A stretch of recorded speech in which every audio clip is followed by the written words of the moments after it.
Django Rest Framework, giving datetime has wrong format.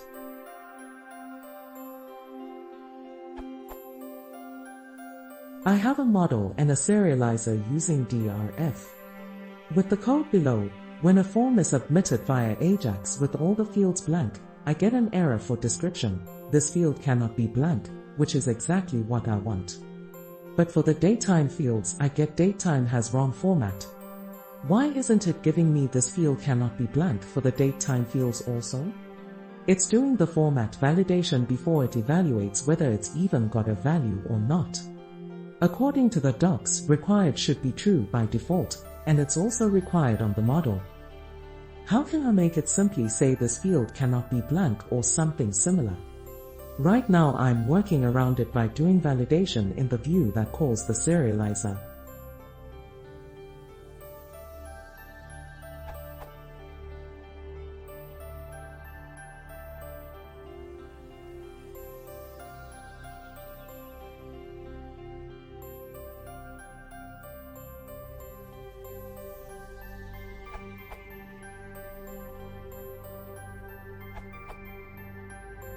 Which Django Rest Framework version are you using? I think it is a bug solved for datefield. See this URL.